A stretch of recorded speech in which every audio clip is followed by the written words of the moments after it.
All right. Thanks for joining us here on the Goalkeepers podcast, brought to you by the United Goalkeeping Alliance. And today we have Coach Chad Prickett. Coach, tell us where you are, what you do. Hey, Art. Thanks, man. My name's Chadd Prickett, like you said. I run Columbus Goalkeeper Academy out of Columbus, Ohio. We've been doing it now for about 3 years. And then I've been the goalkeeper director, goalkeeper coach with Ohio Premier Soccer Club, which is out of Columbus, Ohio, for 13 years now. So that's gone pretty quick. And then the last 4 years, I've been working with Ohio Wesleyan University on the men and women's side. So, talk to us a little bit about how you got into coaching and how you started to build your coaching philosophy and specifically goalkeeping. So I got into teaching goalkeepers when I was playing at the University of Kentucky. Um, it was just a small world. One of the guys there that ran ODP for the state had reached out, got connected with those guys, and it went from like me separating pennies for them for like training events to getting me connected with a local team and working with some of the goalkeepers there. I feel bad for those goalkeepers because I didn't know anything as far as being a coach at that time. And since then, it's just been, just really just hey, something pops up. Yeah, I'd love to do that. So over the last 13 years, though, like my philosophy as far as teaching has changed significantly. Even in the last 4 or 5 years, I think the game's changing consistently, and as a goalkeeper coach, we got to stay pretty up to date with that, so we can teach our kids, to be successful and effective in the goal. So yeah, I'd say it's constantly changing. Even with the United Goalkeeper Alliance, we're working on a methodology or curriculum project, and it's been great talking with people from around the country with different perspectives, and that right now is pushing me to learn too. So it's been constantly learning and hopefully getting better, right? Well, and part of the alliance and part of what we do is to get pushed and to put ourselves in the right environment to be able to do that. Um, because obviously, if you're not pushed and you're not motivated to change and learn, then you're gonna pretty much stay where you are. So specifically talking about goalkeeping, what has been maybe one or two of the biggest changes you've seen in the last 10 years? Right, I can name one or two, but for you, what have been one of those changes, and how have you adjusted to those changes in the game? I think one of the biggest changes. Sorry, I've got It's a okay. supporter here. I think Perfect. one of the biggest changes and impacts has been social media. Um, and I think it's been a really, really good impact and also a bad impact. I think it's been good in that um, it's exposing kids to more video so they can get a better understanding of what's going on across the world. Um, and whereas, like when I was growing up, it was tough to watch games. Um, and now, like, you have access to stuff immediately. You have access to clips and highlights immediately.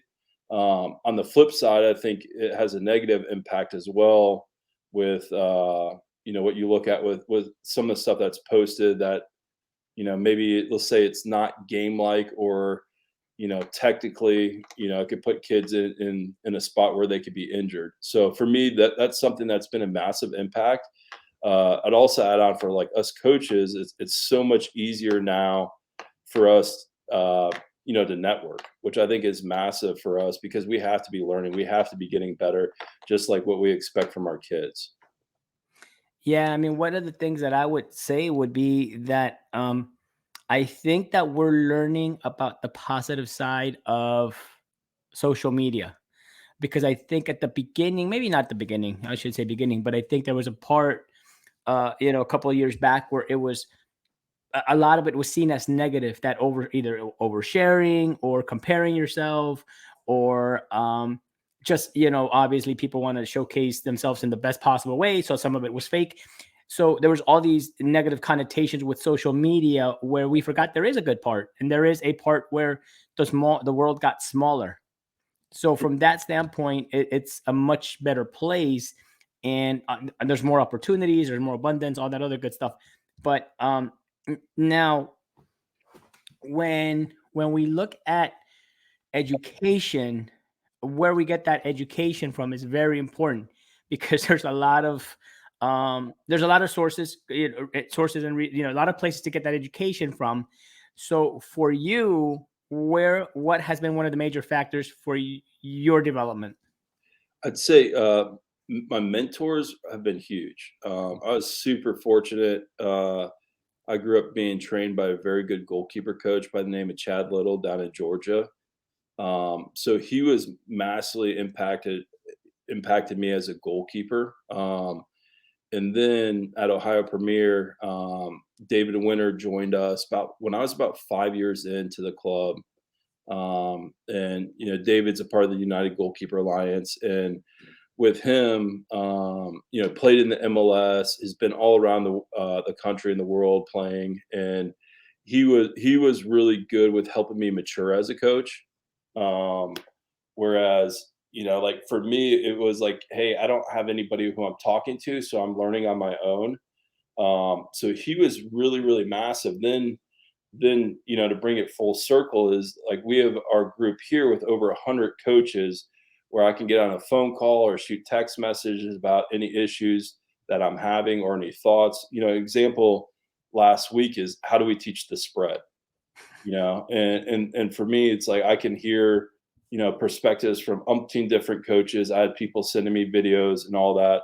So like our resources now, it's just like it's amazing, whereas before, like I was doing it literally on my own and trying to figure it out. So it's that stuff's changed a lot, and I owe a ton of credit to Chad Little for establishing the foundations for me and being a really good he's a really good educator and teacher.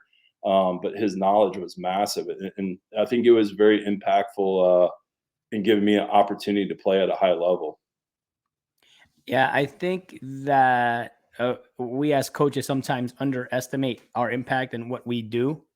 So it's obviously nice to hear and nice to recognize those that do help us along the way, whether it's a coach, a mentor, a friend.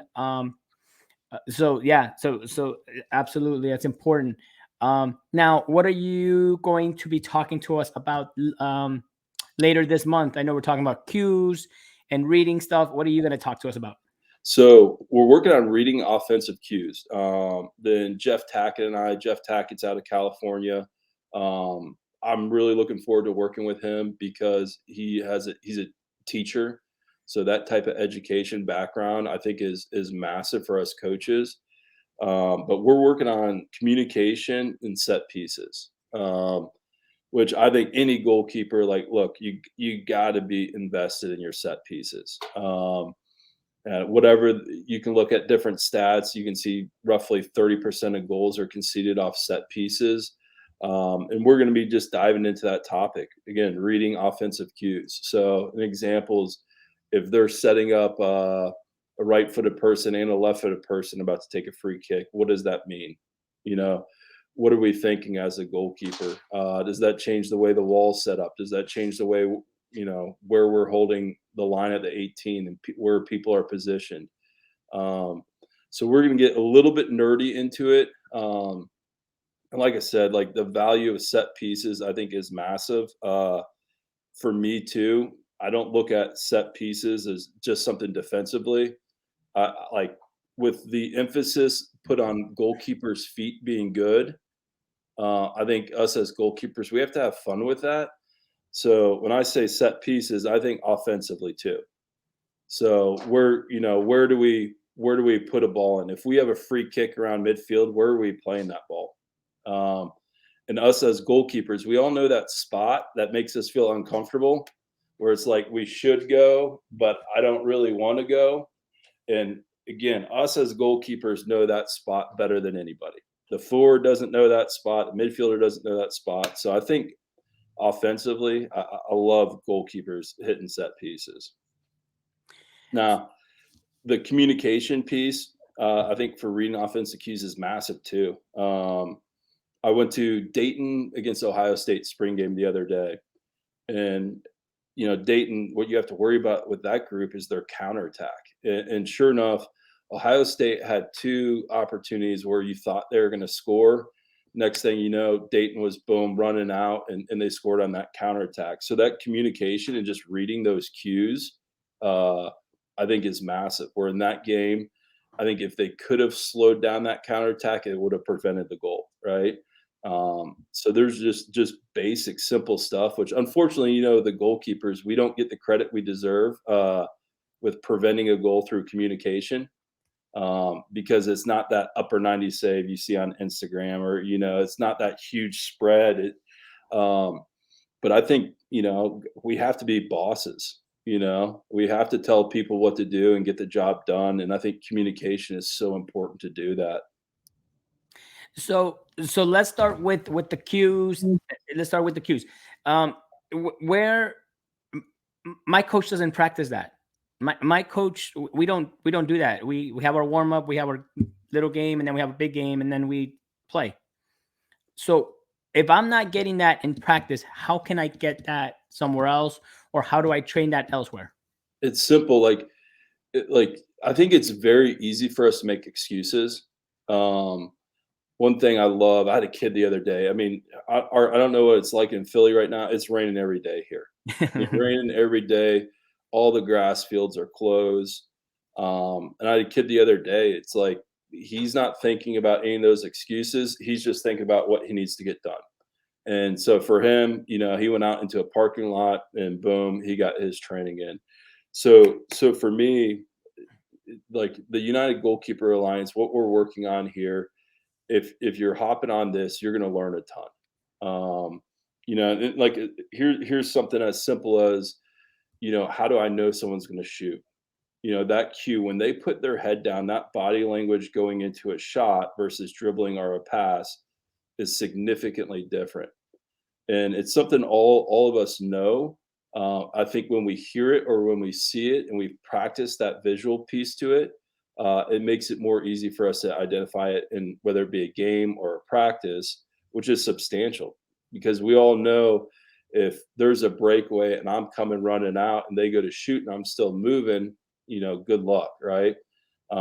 Whereas if I can identify that cue, that head goes down, that foot goes up, and then I can get set, and be prepared. I have a lot better likelihood of making that save then.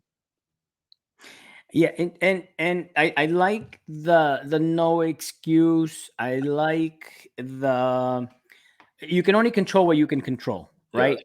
So you're right, and the weather's one of those uncontrollable things. I mean, if you're even if you have turf, there are times you can't get on it because there's lightning. So what can you do, right? How do you maneuver that part? But I think there is something to be said for taking responsibility for your development, for what you need to do, and again, one of the things that I particularly do with my players is, especially when they're injured, there's different pillars to the game. So it's not all physical and it's not all technical. So while you're missing, or while you're not working on a particular part of the game, can you work on a different one, yes, right? yeah, Turn on a game, right? Maybe you look at 10 minutes 100 times, and then you really start diving deep and understanding the game, and you see what the different decisions were and what the different outcomes are. But there's certainly something to be said for taking responsibility for your own development. and, um and I think the goalkeeper has to, because again, like I think a good goalkeeper is a boss back there, right? The defenders, that's our CEO, that's our COO, etc. And a good boss has to be educated and point their people in the right direction. And I think that's like just as important, or maybe even possibly more important than like the big save, right? Again, if we can be educated, and again, like what we're working on here with reading offensive cues is massive. Like it's providing the education so we can communicate that to our team and be a true leader. Real simple. It's like Would you rather, listen to a leader that's like guessing that you're not confident in?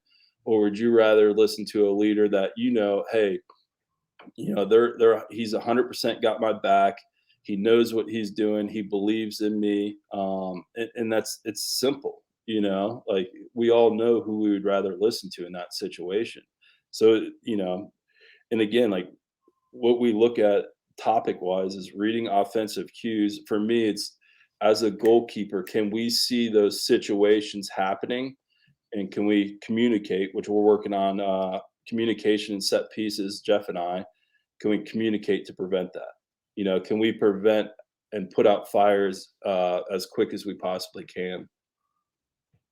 Well, and now there's, how do I become a boss and how do I become that person without being disliked or without um being the person who is just overly informative to the point where they tune you out, because there's a fine line there as well. Because I can talk soccer all day. One, it doesn't mean that I know what I'm saying. Yeah. Right? And two, the other person may not want to speak soccer, they might want to speak basketball. So how does one find that balance between, hey, I'm gonna, you got to listen to me, and I'm also going to listen to you, and let's work on this together. How does that balance work? So it's a great question. And I think it's really simple. And this is what I think is encouraging for all the kids and parents. Um, Being a boss and working on organizing and communicating, you have to practice it. It's just like diving, it's just like claiming crosses. And that's the thing that I think we miss on the communication organization. One day the coach says, "Hey, Art, I need you communicating better." That's not going to happen that day. Um, what happens is you have to practice it, whether it be in training, goalkeeper training, you have to practice it in team training, and then continue to practice it in games. And like what you said too, there's the little details where, yeah, how do you talk with certain people? I mean, like Art, we were talking about some of your directors in that area you live in, and for me, I had a midfielder, Taylor Krapowski, loved him. Awesome right foot, awesome left foot. The way I communicated with Taylor, because Taylor was a hothead, had to be different than how I communicated with my back line. My back line, we were all on the same page. I can get into them. They can give me a hard time too. It was all love, right? We knew we would do anything to prevent that goal from going in. With Taylor, you had to be more positive and almost thankful. Hey, great job tracking back there, Taylor. Hey, good work. I need that from you all game. You got that in you? And I think that's big too. The last piece is I want confirmation from them. Taylor, do you got that in you? Can you track back all game? And if he says yes, he's agreed to that deal, right? And I'm going to encourage him. I'm going to pat him on the back because that's what that player needs. Um, Whereas I had a back in high school, great kid, smart player, and all I had to do is say his name, and he'd just give me a thumbs up. So it's establishing that relationship with each of the individual players, which it takes time, right? You have to know uh, what what they respond to negatively, and building that relationship. And I think it's huge where you have to care. But at the end of the day, it's simple. It's practice. You're not going to figure out those relationships without practicing it.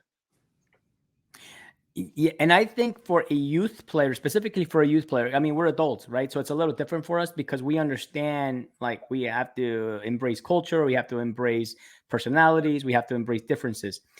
For young goalkeepers that don't necessarily have that experience, it's a little bit more difficult to do, but it is something that they can learn. It's definitely teachable, um and it's an expectation that could and should be set, because it's not like, oh, you don't know this, so we don't expect this of you. Like, no, you don't know this, but we can teach it to you, and this is how we're going to get better at this.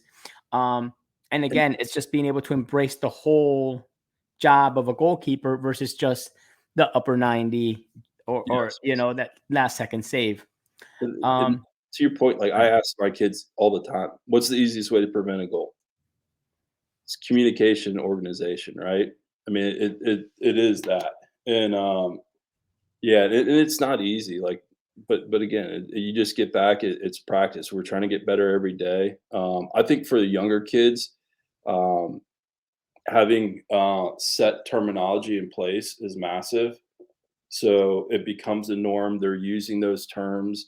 The coach expects those terms, and then just gradually build from there.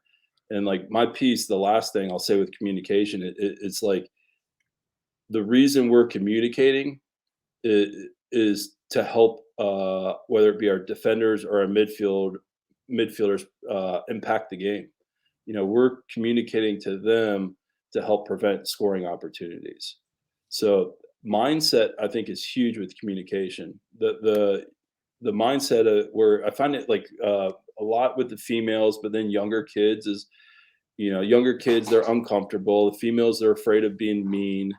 Um, but for me, it's like if you can flip your mindset from, "Hey, I'm being mean," to like, "I'm doing this to help them and help our team," I think your mindset's on the right track for you to be successful and practice that then. Yeah, and here's the other thing too, that with that I would just add is just perfection, right?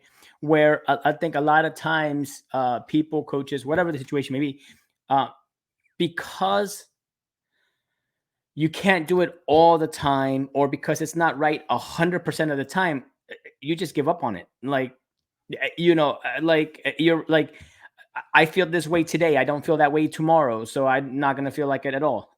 So like, those are like what you just gave us is something that can be practiced, right? And it's not to reach a level of perfection. It's just to reach a point where you know how to turn that on when it's game time, when you need to, so to speak. Yes, no, I agree with you. So, all right, Chad, thanks again. If we want to get a hold of you, how do we do that? Ooh, I'd say Instagram, Columbus Goalkeeper Academy on Instagram, or text, phone calls. Phone number 614-738-1085. This is like goalkeeping all day. That's what we do. I'm fortunate. I've got some really good coaches that work with me in my academy. Um, Both of them I worked with in their youth, but it's been tremendous because they went on and had, other goalkeeper coaches in college. So it's something where I'm learning from them. But yeah, we do goalkeeping all day. Any questions, anything, please reach out to me. If I can help, I'll definitely help. Awesome. Thanks again, and we are looking forward to your presentation. Not this Sunday, Ward but next 24. weekend. Perfect, the 24th. So, thanks again, and we will see you the weekend. Thank you, Art.